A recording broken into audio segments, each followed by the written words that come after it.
कार्यक्रम के पुण्यार्चक हैं आयोजक श्री दिगंबर जैन साधु सेवा समिति, शामली, उत्तर प्रदेश।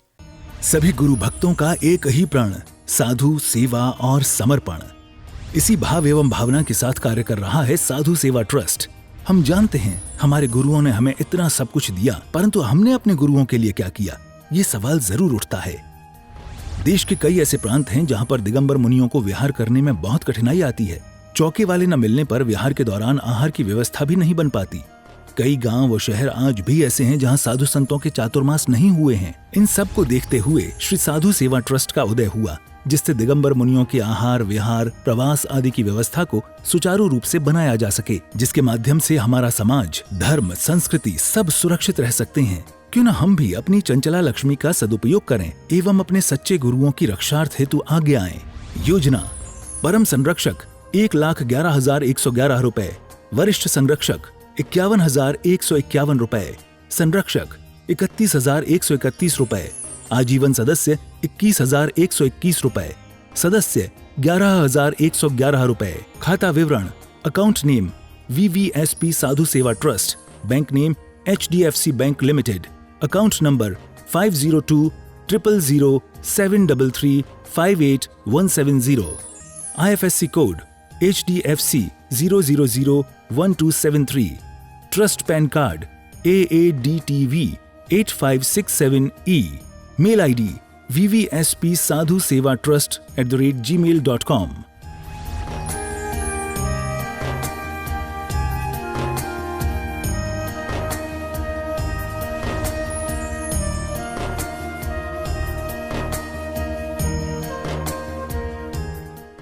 पुण्यात्मा एवं महानुभाव, हमने आचार्य कुंदकुंज स्वामी जी के रहनसार ग्रंथ के माध्यम से सम्यक और मिथ्यात्व को जाना।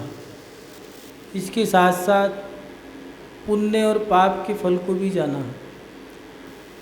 ऐसा ही नहीं है हमने जाना हो, इतना कुछ जानने के बाद आहार कैसे देना है, दान कहाँ देना है, किसको देना है, 7 क्षेत्र कौन से हैं, सम्यक का क्या प्रभाव है, मिथ्यात्व का क्या दुष्प्रभाव है, सम्यक से क्या लाभ होगा, मिथ्यात्व से क्या हानि होगी। 4 प्रकार का दान, आहार दान, औषध दान, अभय दान, ज्ञान दान। दान जो आ गया है उसको या फिर निर्माल्य खाने से क्या लाभ होगा, क्या हानि होगी, उसके दुष्परिणाम क्या हैं, ये सब हमने जाना। और इन सबको जानने के बाद ऐसा नहीं हमने जाना ही हो, हमारे अंतरंग में परिवर्तन भी आया है। हम पहले से काफ़ी कुछ अंतरंग से और बाहर से दोनों तरफ से बदलाव महसूस करने लग गए हैं। लेकिन हमने जो बदलाव धारण किया है, हम सच्चे देवशास गुरु को मानने लग गए, हम मंदिर जाने लग गए, पूजा पाठ करने लग गए, हमने दोनों हाथ से और झोली भर भर के लोगों को दान देना शुरू कर दिया है। हर क्षेत्र में हम दान कर रहे हैं, पूजा पाठ धर्म ध्यान कर रहे हैं। लेकिन हमने जो पाप छोड़ दिए हैं, उन पापों को छोड़ने के बाद जो हमारी कषाय मंद हो गई है, उन मंद कषायों से हमें लाभ क्या होगा। सामने वाला क्रोध करके लाभ प्राप्त कर लेता है, हम शांति से बैठते हैं, गुस्सा नहीं कर रहे, हमारा लोग लाभ उठाने लग गए हैं। पहले हम गुस्सा करते थे, क्रोध करते थे, पाप करते थे, कषायों को करते थे तो हमें लाभ हो जाया करता था। अब हमें एहसास होता है कि कोई भी हमें सुना के चला जाता है, कोई भी हमें 2 बात कह के चला जाता है। कषायमंद होने से, क्योंकि धर्मात्मा व्यक्ति जब अंतरंग से धर्म को धारण करेगा तो उसकी कषायों पर प्रभाव पड़ेगा। पाप जब छूट जाएंगे तो कषाय भी मंद हो जाएगी। उन मंद कषाय के समय में कभी कभार आता है कि मुझे लाभ क्या हुआ, जो आया उसने सुना दिया, मंदिर का घंटा है, जो आया वो बजा के चला गया। इन मंद कषायों को करने से हमें लाभ क्या मिला? गुस्सा नहीं करा, कमाने में लोभ नहीं रखा, कोई लालच नहीं है, किसी से ईर्ष्या नहीं है, किसी प्रकार का अहंकार नहीं है। लेकिन लोगों की नज़रों में मैं कैसा भी हूँ, अंतरंग में मुझे तो अच्छा लगता है, लेकिन बाहर के लोग मुझे पागल कहने लग गए। वो मुझे गधा कहते हैं, पागल कहते हैं, मूर्ख कहते हैं, अज्ञानी कहते हैं, क्योंकि मैं शांत हो चुका हूँ। जब मैं उग्र स्वभावी था तो लोग मुझे पसंद करते थे, क्योंकि संसार का स्वभाव ही यही है, लड़ना, झगड़ना, कषाय। इसके साथ साथ पापों से युक्त व्यक्ति संसार को अच्छा लगता है। धर्मात्मा व्यक्ति संसार को अच्छा नहीं लगता। संसारी व्यक्ति धर्मात्मा को हीन दृष्टि से देखते हैं, ऐसा हमारे मन में आता है। लेकिन इन कषायों को मंद करने से भी लाभ होगा। वो लाभ कौन सा है, इसी सवाल के बारे में और इस जवाब को देने के लिए आचार्य कुनकुन स्वामी जी ने 52 नंबर की गाथा लिखी है। 2 गाथाओं के माध्यम से उन्होंने बहुत तरीके से समझाया है कि मंद कषायों से क्या लाभ होता है। उवट्ठी खवई कम पविसुदु नो देई अहिर्नवम कम्मम ही परलोए महजम देई ता सम्मो भावम। आचार्य कुनकुन स्वामी जी लिख रहे हैं,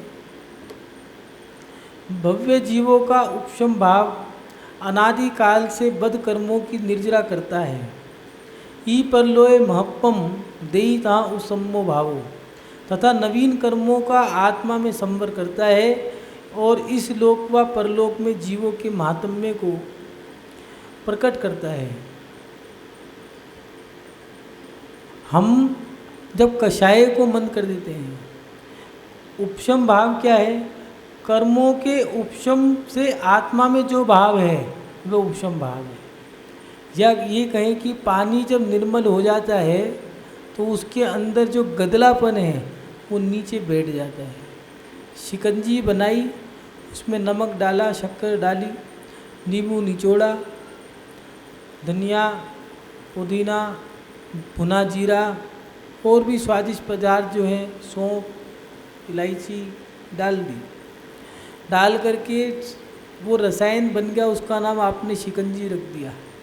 उसको घुमा दिया, घोल दिया, और जब आपने उसको गिलास को एक तरफ रख दिया है, 2 मिनट रुक कर के पिया, तो उसके अंदर जो जीरा था, सौंफ थे, धनिया, सब नीचे बैठ गई। ऐसे ही हमारे जीवन में जब धर्म आ जाता है तो हम कषायों को मंद कर देते हैं। मंद कषायों का नाम ही उपशम भाव है। कर्मों का मंद गति से बांधना, ये उपशम भाव है। ये उपशम भाव जब हमारे जीवन में आता है तो कर्मों की निर्जरा करता है। जब कषाय नहीं करोगे तो कर्म नहीं बंधेंगे। ये बातें हमें करनी जरूरी है। मात्र हू हल्ला करना, विधान अनुष्ठान से ही हमारा कल्याण नहीं होगा। विधान अनुष्ठान यात्राएं ये समय समय पर कार्य करने जरूरी हैं, लेकिन कर्मों की निर्जरा करने के भी हमें कार्य करने होंगे, क्योंकि ये मन है। आचार्य भगवान कुनकुन स्वामी जी ने मन को कहा है कि जैसे भैंस के आगे, गाय के आगे चारा डाल दो, खूंटे से बांध दो, चारा रख दिया, चारा खा लिया, अब फिर वो रंभाएगी, चिल्लाएगी, तो उसके सामने पानी रख दो, पानी पी लेगी। अब थोड़ी सी रस्सी को बड़ा कर दो, थोड़ा सा वहीं आसपास घूम लेगी। उसके साथ साथ वहाँ पर थोड़ी सफाई कर दो तो बैठ जाएगी, जुगाली कर लेगी। ऐसे ही ये मन है। कभी इस मन का घूमने का मन करता है, ये मन कभी घूमना चाहता है तो इसे यात्रा करा दी, कभी उछलना कूदना चाहता है तो भक्ति करा दी, कभी शांति से बैठना चाहता है तो ध्यान करा दिया, जुगाली करना चाहता है तो इसे स्वाध्याय करा दिया। समय समय पे सारी क्रियाओं की आवश्यकता है, लेकिन कर्म की निर्जरा करने के भी हमें काम करने हैं। मात्र एक ही क्रिया से काम नहीं चलेगा। कुछ लोग कहते हैं आत्मचिंतन करो, मात्र ध्यान करो, अप्पा अप्पम में रहो, ऐसा कुन स्वामी ने लिखा है। मात्र अप्पा अप्पम में आत्मा को आत्मा में लीन ही नहीं कर सकते, साधुओं के लिए भी दिया है। चतुर्थ काल में आदिनाथ भगवान चाहते तो मोक्ष चले जाते, ध्यान लगाते, बस आहार की जरूरत क्या थी। लेकिन आहार भी करना है, विहार भी करना है, संयम भी धारण करना है, ध्यान भी करना है, स्वाध्याय भी करना है, स्तुति भी करनी है, वंदना भी करनी है, जिससे आपका मन विचलित ना हो और धीरे धीरे आप कर्म निद्रा करते चले जाओ। 24 घंटे एक ही क्रिया ही नहीं कर सकते और 24 घंटे में सारी क्रिया भी नहीं कर सकते। ये पंचम काल है, अतिचार तो लगेंगे, लेकिन हमें कर्मों की निर्जरा करने के विषय पे भी ध्यान देना चाहिए। इसीलिए यहाँ आचार्य भगवान कह रहे हैं कि भव्य जीवों का उपशम भाव, अनादिकाल से जो कर्म बंधे हैं उन कर्मों की निर्जरा करता है। जो आपने कर्म बांध लिए हैं, मंद कषायों के माध्यम से निर्जरा कम होती है, निर्जरा होती है। कर्म बनते कम है, निर्जरा ज़्यादा होती है। उसके साथ साथ नवीन कर्मों का आत्मा में संवर करता है। नवीन जो नए नए कर्म हैं वो कम बनेंगे, ना राग है। जब कषाय मंद हो गई तो राग देश भी मंद होगा, मोह भी कम होगा, और उसके साथ साथ संवर करता है और इस लोक व परलोक में जीव के महात्म्य प्रकट करता है। इस लोक और परलोक, जहाँ भी मरण के बाद जब वो दूसरे लोक को जाएगा या फिर जहाँ पर वो है, अगर इस देश से दूसरे देश विदेश में भी जाता है या फिर मरण करके मनुष्य गति से देवलोक में जाता है, तो वहाँ भी उसके महात्म्य को प्रकट होकर जाए। ये एक प्रभाव है किसका? उपशम भाव का। मैं इसे चुरा के ले जाऊंगा। महात्मा जी कहने लगे नहीं, कहने लगे अभी नहीं, मैं आपको चेतावनी दे रहा हूँ, लेके जरूर जाऊंगा। महात्मा जी के पास कुछ नहीं था, मात्र एक घोड़ा था। कोई कुटुंब, कोई परिवार, कोई सदस्य नहीं था। जंगल में कुटिया बना के रह रहे थे। एक दिन महात्मा जी घोड़े पे बैठ के जा रहे थे। एक नगर से दूसरे नगर भ्रमण करना, यही महात्मा लोगों का कार्य है। महात्मा जी जाने लगे, अचानक एक आवाज़ आई, महात्मा जी ठहरो। महात्मा जी ने पीछे मुड़ के देखा, एक भिखारी दीनहीन स्थिति में था। महात्मा जी से कहने लगा, महात्मा जी, जो आप इस गांव से दूसरे गांव जा रहे हो, मुझे भी ले चलो, मुझे भी वहीं जाना है। महात्मा जी को दया आ गई। महात्मा जी ने घोड़े पे बिठा लिया। घोड़े पे बैठ के घोड़ा दौड़ाया, चलने लगे। अचानक जो पीछे बैठा व्यक्ति था उसने महात्मा जी को धक्का दे के नीचे गिरा दिया और महात्मा जी से कहने लगा, महात्मा जी याद आया? कहने लगे याद आ गया, मैं वही डाकू हूँ जिसने चेतावनी दी थी, लेकिन तुम सावधान नहीं रहे, इसलिए ये घोड़ा मैं लेके जा रहा हूँ। महात्मा जी कहने लगे ठीक है, ले जाओ। जब महात्मा जी के पास से वो घोड़ा लेके जाने लगा तो महात्मा जी ने कहा ठहरो। महात्मा जी के पास लौट के आया, कहने लगा क्या बात है? तो महात्मा जी बोलने वाले थे। डाकू ने कहा घोड़ा मत मांगना, बाकी जो कुछ कहना है कह सकते हो। तो महात्मा जी ने कहा नहीं, मुझे घोड़ा नहीं चाहिए, मेरा एक ही सहारा था, वो भी तुम ले जा रहे हो, ले जाओ, कोई बात नहीं। लेकिन ये जो घटना घटी है ये किसी को बताना मत। वो डाकू ने कहा क्यों? तो कहने लगे महात्मा जी कि लोगों का भिखारियों पे से विश्वास उठ जाएगा। डाकू चला गया और जाकर के रात भर करवटें बदलता रहा। जब महात्मा जी प्रातःकाल उठे तो घोड़ा महात्मा जी के सामने था और डाकू महात्मा के चरणों में था। महात्मा ने कहा क्या हुआ? कहने लगा कि ऐसी शांति ही मैंने किसी के जीवन में देखी नहीं। मेरे पास सामग्री बहुत है, लेकिन जो आपके अंतरंग में जो बात आपने कही थी वो ऐसी चुभ गई कि बस सब कुछ खो करके भी व्यक्ति इतना शांत, मैं भी बस ऐसे ही बनना चाहता हूँ। महान भाव, ये है मंद कषायों का परिणाम। जब कषाय मंद हो जाती हैं तो हमारी सब चीज़, हमारी जो विरासत है, जो वसीयत है, जो ठाठ हैं, वो कितने भी खो जाएं, लुट जाएं, बर्बाद हो जाएं, अपने कितने भी सहारे छूट जाएं, लेकिन हमें विचलित नहीं करती, क्योंकि हमारे अंतरंग की शांति, अगर सही मायने में शांति है तो हम विचलित नहीं होते। मंद कषाय होने से व्यक्ति विचलित नहीं होता। महात्मा कबीरदास जी हुए हैं, उनसे पूछा कैसे जीवन का गुजारा करते हो, तो कहने लगे राम ने दिया, तो कह कोई बात नहीं। तो उन्होंने, किसी ने पूछ लिया आज का तो खा लिया, आज का राम ने दे दिया, कल का, अरे कल का राम भरोसे।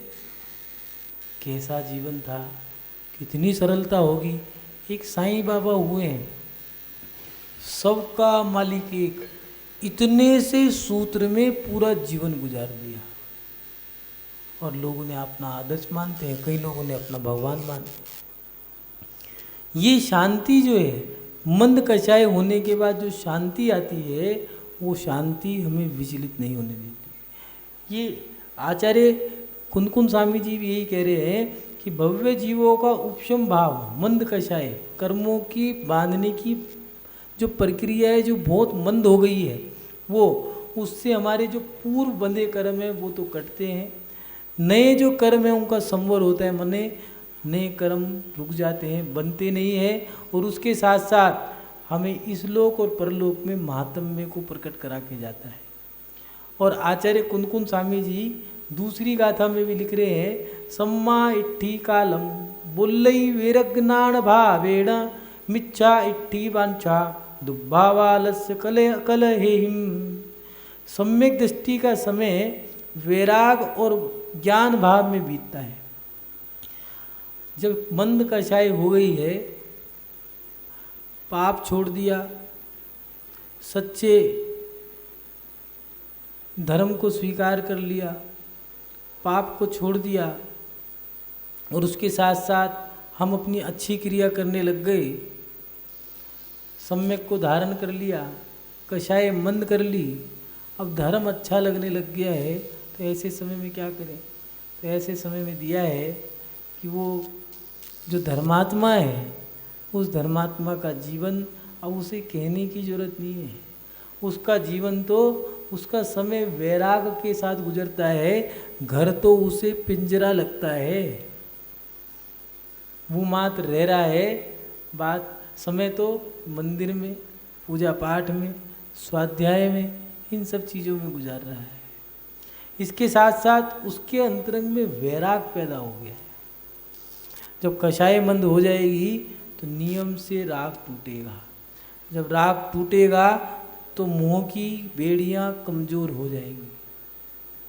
जैसे ही मोह की बेड़ियाँ कमज़ोर होंगी, वैराग पैदा उत्पन्न हो जाएगा। वैराग उत्पन्न हो जाएगा तो उसको अब संसार अच्छा नहीं लगेगा, संसार की क्रियाएं अच्छी नहीं लगेगी। क्या करेगा? वैराग होने के बाद बस उसका मन लगेगा स्वाध्याय में। जो अभी स्वाध्याय नहीं कर रहे हैं, उनका मन अभी भोग विलासता में लगा होगा। कमाना, खाना, घूमना फिरना, ओढ़ना पहनना, नाचना गाना, इन सब क्रियाओं में वो भी लिप्त हैं, क्योंकि अभी उनके अंतरंग में विरक्ति नहीं आई। धर्म तो आ गया है, विरक्ति नहीं आई। जो विरक्ति आ जाएगी, कपड़े के रंग भी बदल जाते हैं। जो वस्त्र 8 साल की उम्र में पहने हैं, उसी तरह के वस्त्र 80 साल की उम्र में अच्छे नहीं लगते। उम्र के दराज के साथ प्रत्येक उम्र के पड़ाव पर हमारे खान पान रहन सहन में भी बदलाव आ जाता है। पहले चटक कपड़े, कलर पहन के रंग के कपड़े पहनते थे, अब सफ़ेद कपड़े अच्छे लगने लगे हैं। पहले मॉडर्न बन के रहते थे, अब देसी अच्छा लगने लगा, और देसी के बाद भी सात्विक जीवन जी रहे हैं। बस जैसे जैसे विरक्ति बढ़ेगी, वैसे वैसे हमारे परिणाम भी बदलेंगे, आसक्ति भी कम होगी। इसीलिए यहाँ लिख रहे हैं कि सम्यक दृष्टि का सम्य इट्ठी कालम बोल्ली वैराग नाम भावेण। सम्यक दृष्टि का समय वैराग और ज्ञान भाव से बीतता है, और मिथ्या दृष्टि का समय इच्छा वांछा दुर्भावा, वांछा माने इच्छा, दुर्भावा माने दुर्भाव, लस्य माने आलस्य, और कलेहिम कले माने झगड़े, इन सब में बीत जाता है। वो अपना पूरा जीवन इसी में बिता देता है। लेकिन धर्मात्मा धर्म भी कर रहा है, संसार में भी रह रहा है, लेकिन उसको आकुलता वाकुलता नहीं हो रही।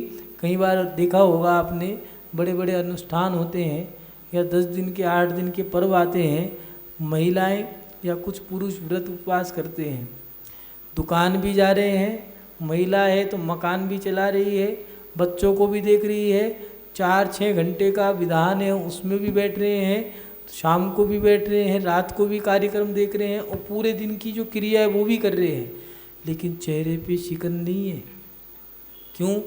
कहीं ना कहीं उनके अंतरंग में धर्म है, संतुलन बना के चल रहे हैं। धर्म और कर्म इन दोनों का संतुलन बना के जो चलेगा वही धर्मात्मा है।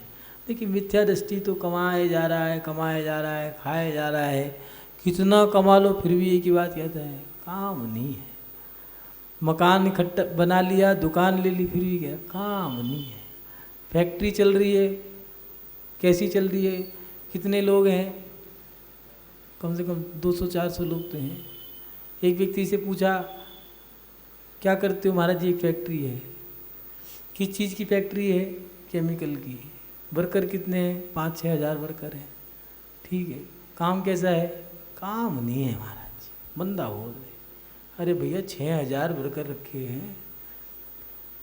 ये धर्मात्मा और धर्मात्मा थोड़े में भी कहेगा ठीक है, सब्जी में भोजन में नमक नहीं है, ससुर जी की थाली पे थाली लगा दी है, बैठ के भोजन करा, और कुछ लाऊं? सब चीज़ ठीक है, हाँ बेटा बहुत बढ़िया बनाया। ठीक है, ससुर जी चले गए, भोजन करने बैठी तो नमक कम डाल दिया। पता लगा कि एहसास हुआ कि सब्जी में तो नमक ही नहीं था। कोई बात नहीं, अगले दिन नमक डाल के दे दी। पूछा ससुर जी से, ससुर जी ठीक है सब, कोई कमी हो तो बता दो। कहने के नहीं बहुत बढ़िया।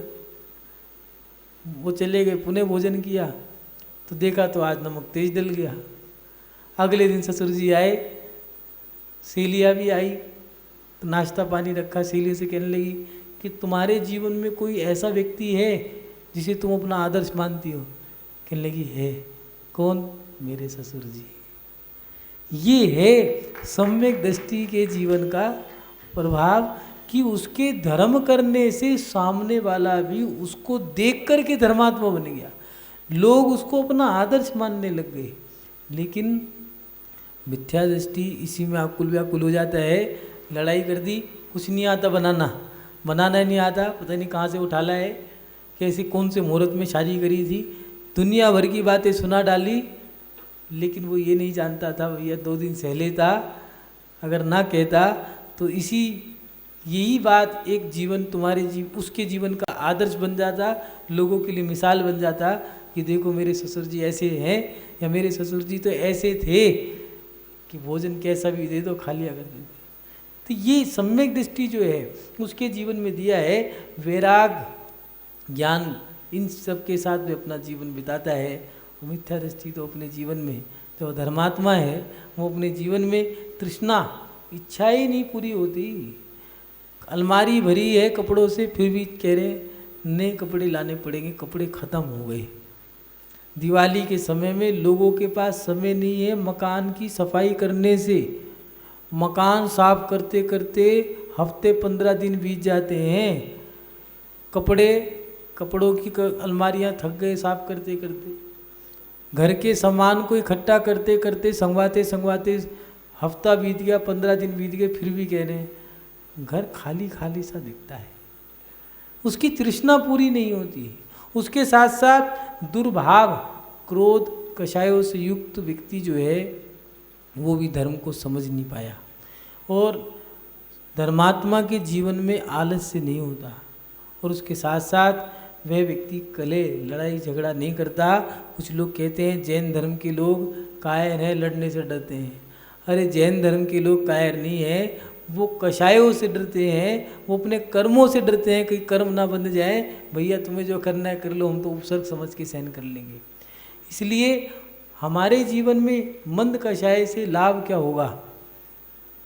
लोग सोचते हैं हमने ये सब तो कर लिया, लेकिन लाभ क्या होगा?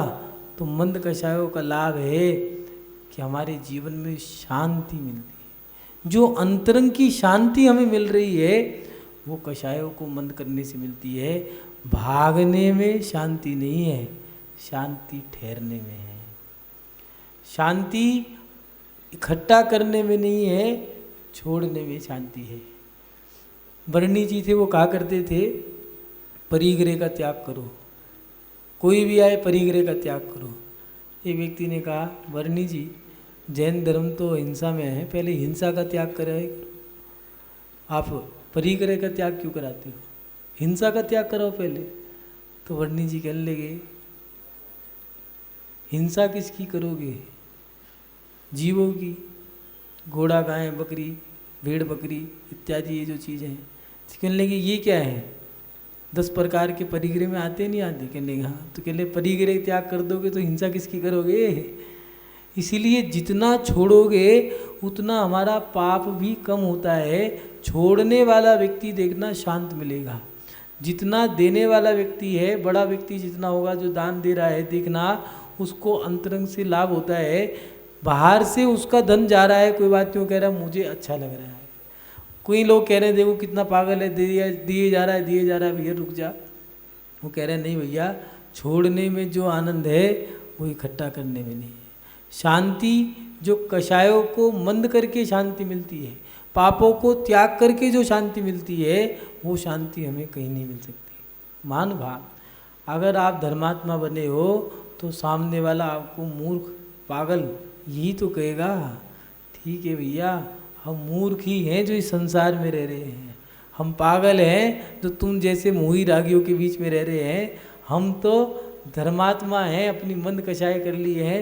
मुझे अगर आनंद आ रहा है, अगर धर्म करने के बाद तुम्हें शांति मिल रही है तो सोच लेना सही मायने में तुमने धर्म कर लिया। और अगर धर्म करके भी तुम्हें आनंद ना आए तो सोचना अभी कहीं ना कहीं कमी है। इस कार्यक्रम के पुण्यार्चक थे आयोजक श्री दिगंबर जैन साधु सेवा समिति, शामली, उत्तर प्रदेश।